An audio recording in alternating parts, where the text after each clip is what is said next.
আপনারা নজরুল ইসলামকে রাখবেন তো নজরুল ইসলামের তো একদিকে কালী বন্দনা আরেকদিকে মোহাম্মদকে নিয়ে আমাদের প্রফেটকে নিয়ে গান, তো আপনি কোনটা রাখবেন? রীতিমতো সংগ্রাম করে বাংলা ভাষাটাকে সংস্কৃতিকে আমাদেরকে এস্টাবলিশ করতে হচ্ছে, তো তাই বলে তাকে আমরা গ্রহণ করতে পারবো না, এটা কি ধরনের কথা? ওনার তখন আসলে এমন সব লেখা আছে যেগুলো মানে এখন চিন্তা করলে মানে এখনও যদি কেউ লেখেন সেগুলো খুব সাহসী লেখা হবে। হ্যাঁ, এই স্বাধীন বাংলাদেশে আমরা জানি যে কিছু কিছু পট পরিবর্তন হয়ে গেছে এবং যেগুলো আমরা মানে আরেকটু মানে ধরে নিতে পারতাম যেগুলো তো আমরা ফর গ্র্যান্টেড নিতে পারি, হ্যাঁ এটা তো আমাদের অধিকার, সেই অধিকারগুলোও কিন্তু আজকাল মনে হয় যে একটু কেমন জানি অধিকার হিসেবে বলা যায় কি না এখনও এই 50 বছর পরে, 52 বছর পরে, 51 বছর পরে।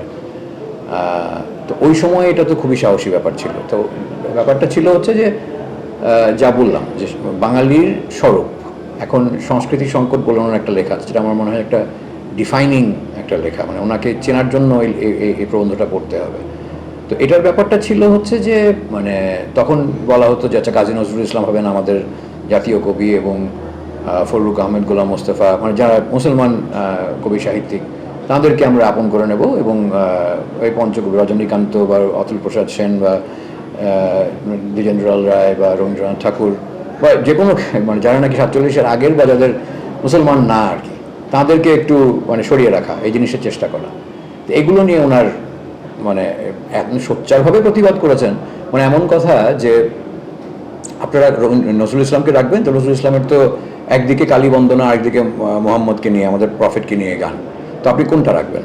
যখন যদি ওটা রাখতে গিয়ে ওটা না রাখতে চান তাহলে তো আপনার ওই আঠা দিয়ে সেটা দিতে হবে, তাও হবে না, কারণ আপনার এই পিঠে আবার দেখা যাবে যে কালী বন্দনা রয়ে গেছে। হ্যাঁ, সো এরকম কথাবার্তা বলে এটা একটা খুবই মানে বালখিল্য একটা যুক্তি, কিন্তু আপনাদের মানে এরকম বোকার মতো কথার বিরুদ্ধে তো এই বালখিল্য যুক্তি দিতে হয়। তারপরে উনি এসব বলেছেন যে রবীন্দ্রনাথের আমার মাথা নত করে দাও হে তোমার চরণ ধুলার তলে, অথবা একটি নমস্কারে প্রভু, এইসব গান তো এই নিরাকার যে এক ঈশ্বর তার কাছেই নিজেকে সাবমিট করা।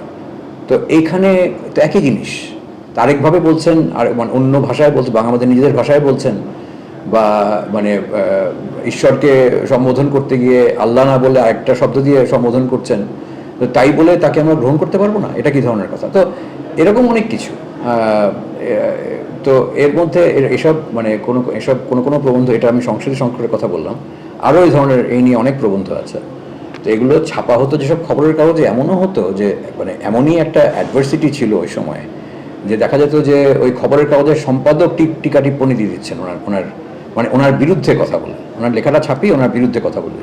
তো একেবারে রীতিমতো প্রভোক করা আর কি, ওনাদের যে লিডারশিপ তাদেরকে ওনার বিরুদ্ধে প্রভোক করা, এরকম একটা ঘটনা আমি দেখেছি।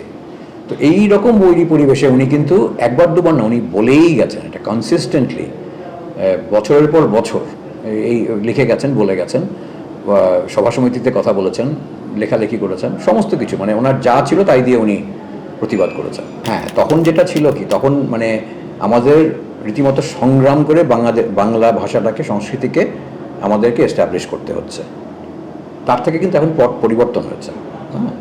হ্যাঁ, বাংলা ছাড়া আসলে আমাদের দেশে আর কোনো ভাষার কোনো মানে প্রিডমিনেন্সের কোনো সুযোগ আর নেই। তো কিন্তু মানে সব কিছুই শিক্ষা ব্যবস্থার যে অবস্থাটা হয়েছে তা হচ্ছে যে একটা অযোগ্য এবং অপ্রাসঙ্গিক এবং আমাদের কাছে আমাদের সংস্কৃতির কাছে জন্য যেগুলো মানে আমাদের নিজেদের জিনিস না, এমন বাইরের জিনিস ইম্পোজ করে একটা অদ্ভুত উটকো জিনিস তৈরি করা, এটা করা হচ্ছে। এগুলো খুবই আমি মনে করি যে মানে একেবারেই গ্রহণযোগ্য না এ ধরনের ঘটনাগুলো। আর বাংলা সব স্তরে বাংলা ভাষা হওয়া দরকার, কিন্তু একই সঙ্গে আমার মনে হয় যে আমাদের বিদেশি ভাষা মানে ইংরেজি ভাষা, যেটা মানে আমাদের ছেলে মেয়েদেরকে অনেক সুযোগ সৃষ্টি করে, সেটারও একটা পাশাপাশি আমাদের প্রাধান্য দেওয়া উচিত এখনকার যে অবস্থা সেটা বুঝে। সংবাদ, ফিচার ও অনুষ্ঠানের জন্য ভিজিট করুন সংবাদ প্রকাশের ওয়েবসাইট এবং যুক্ত থাকুন ফেসবুক পেজ ও ইউটিউব চ্যানেলের সঙ্গে।